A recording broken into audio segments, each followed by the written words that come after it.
What's up, everybody? My name is Sam Darden. If you guys are new, turn the notification bell on. Subscribe to my YouTube channel.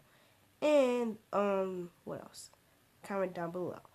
And I am going to react to 10 things you never knew on your super old Nintendo could do.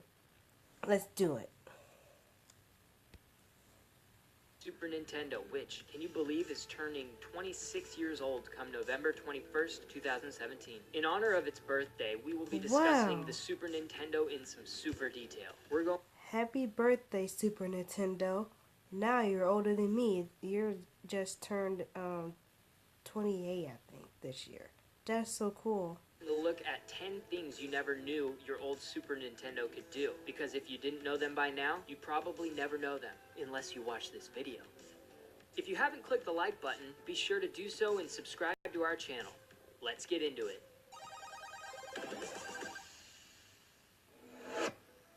It's a chameleon. Oh yeah, that's right. Your Super Nintendo could be a color changer. Or rather, it will change color over time, regardless of how it's maintained. If so, consider yourself lucky because your Super Nintendo was amongst the very earliest produced. Yup. The most original of the original Super Nintendos were manufactured with ABS plastic, which just so happens to be flammable. To counteract this flammability, the plastic is often mixed with flame retardant materials, as was the case for the Super Nintendo. However, as with all first releases, the mixing process was not perfected on the early SNESs and, as such, changed color. Over the course of several years, the nice gray plastic you love will mature and develop into a lovely yellow. Seriously, this thing turns yellow. It's ridiculous. It turns out that it's all because of ABS plastic's reaction to UV light. More than likely, your Super Nintendo, if you still have it, is gray. If not, who knows? Maybe you'll be able to flip a profit. Something tells us that if the yellow Super Nintendos can command a premium, they'll be all the rage online. Let us know in the comments if yours is yellow. Use a mouse. Okay, try to contain yourself. Did you know you can play Super Nintendo using a mouse and mouse pad? Yeah, Wow. super gangster style. Though it looks a little small, as in child-sized small, and cute in a bad way, we can think of no better way to game. We want it to be like shooting fish in a barrel.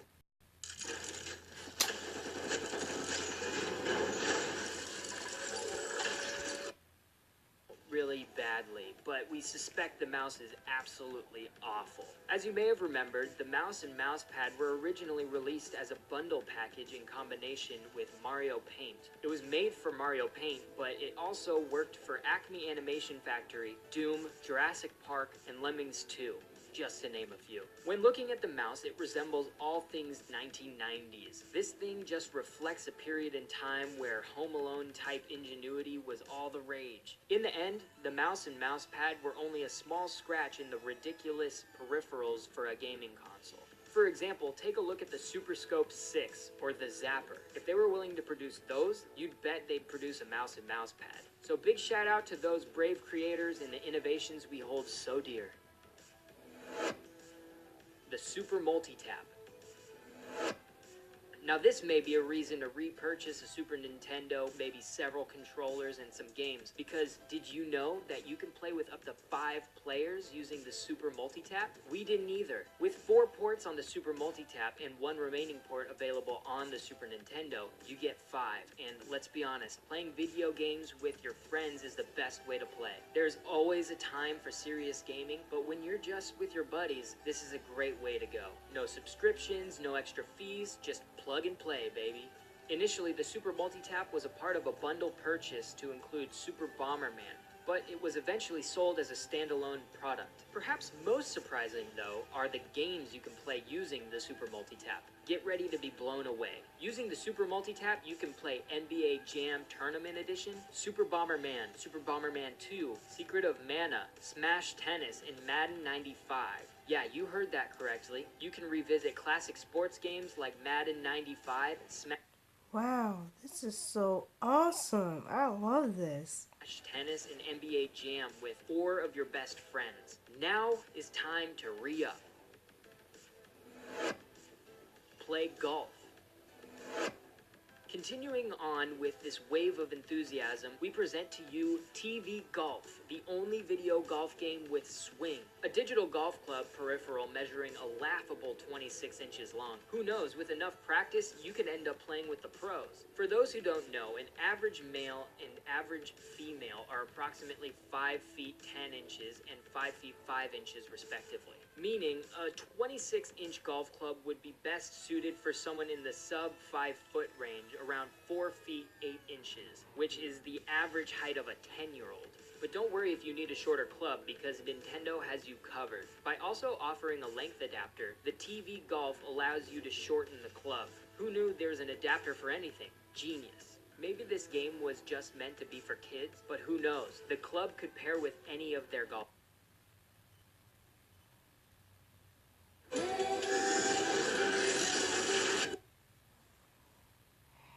games. PGA Tour Golf was among the most popular, which seems pretty grown up to us, so maybe it's not just for kids. Now that we don't have to ask our parents to purchase digital golf clubs for us, maybe we'll just have to find out for ourselves.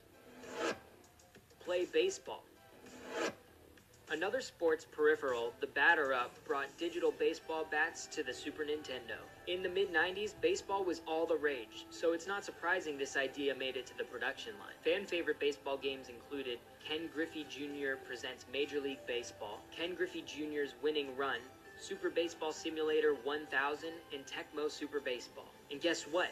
You can play all of these games with the Batter Up. You heard us right. The best baseball games of all time on the SNES are all playable with the Batter Up baseball bat. Perhaps you'll remember the blue foam covering or the buttons on the side. Instead of a sensor like the golf club, this one uses switches to register each swing. What's especially great about this peripheral is that it's not comically short. At a respectable 24 inches long, 2 feet is probably all the length you'll need in a digital bat. Any longer would be a nuisance. So if you're nostalgia purchasing the Super Nintendo, a Batter Up would be a great purchase. If you can find one. Scouring Amazon, we haven't found one, but there may be one lurking on eBay or at your local game shop. Pick up the bat and you're guaranteed to have an awesome stroll down memory lane. Connect Online. If anyone wants to talk about the origins of online gaming, no recollection would be complete without some mention of the Super Nintendo. While online gaming might be a bit of a stretch, it was online capable nonetheless, and therefore counts. Yup, the Super Nintendo was one of the early pioneers in online gaming.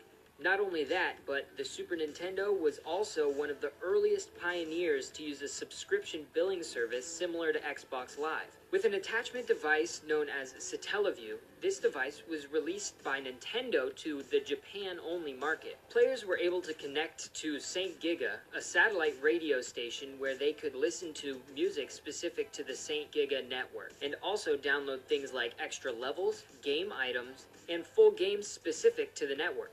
The Satellaview could connect at a specific time every day for an hour to download the latest Satellaview specific releases. Anything downloaded from the network was saved on a memory card used only for the device. Gamers were required to purchase the Satellaview to gain access to this network of valuable game editions, and the service also required a regular monthly fee. It's crazy to think this kind of connectivity was possible in the mid-90s. Play Game Boy.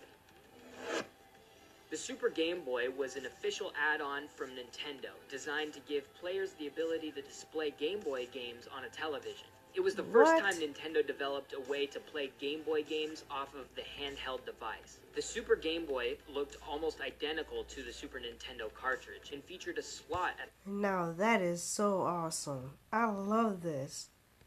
top for players to place their Game Boy games. It released 3 years after the SNES launched and gave many handheld addicts a relief from the tiny screen and the required 4 AA batteries. There were also a handful of titles that benefited from the Super Game Boy giving them additional sounds and a 2-player option which wasn't even possible on the handheld. Where things get really impressive is that the Super Nintendo was never designed to be compatible with the Game Boy, which meant the Super Game Boy was not just a cartridge. It actually had a Game Boy CPU inside to process the games. Yup, consider these the golden years of gaming. Super Advantage Fight Stick.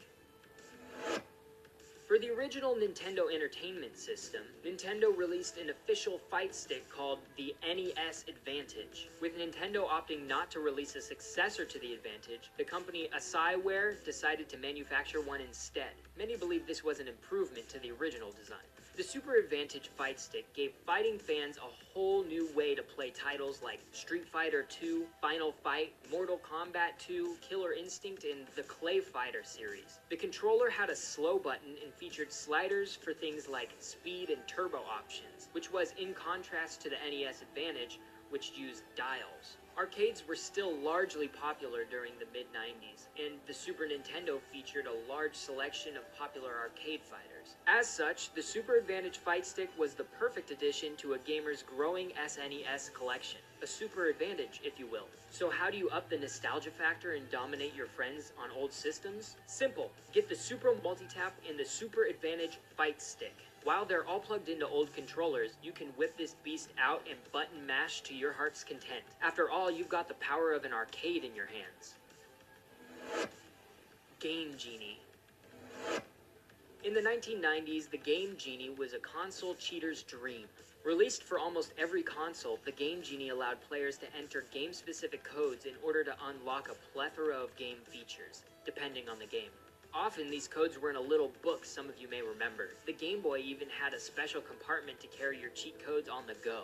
God Mode, unlimited ammo, and level warping were only some of the hacks possible through the device, which loaded into the regular SNES cartridge spot. Some games contained a performance-enhancing chip which the Game Genie wasn't able to work with, though this was patched in later versions.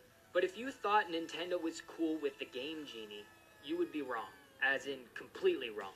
Nintendo was so frustrated with Galoob, the maker of the Game Genie, they took them to court over the device. While the lawsuit was ongoing, Nintendo started internally modifying its consoles with minor game changes so as to stop the Game Genie from working as intended. Cheating or not, the Game Genie was a lot of fun. It's not like you could post records or anything, so no harm, no foul. Not a coaster.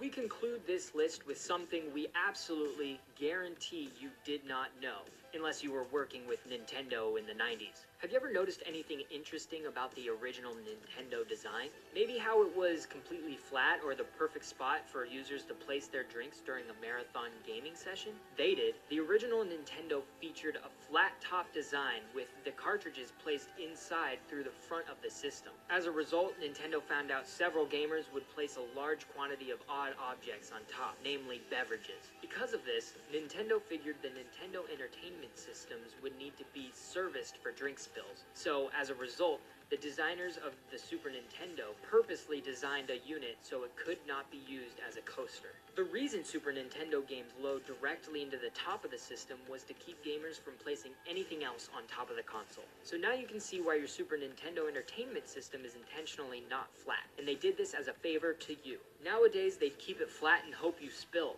Knowing ourselves, we're sure we could cram something on there if need be. Challenge accepted. Well, that's it for us. We hope you enjoyed the video. Be sure to support our team. So I hope you guys love my videos that I just did today. Top things you never knew your old Super Nintendo could do. Hope you guys love this video. Please subscribe, support my channel, share, like, and comment down below what other videos I should do. Thanks for watching this awesome video. Bye!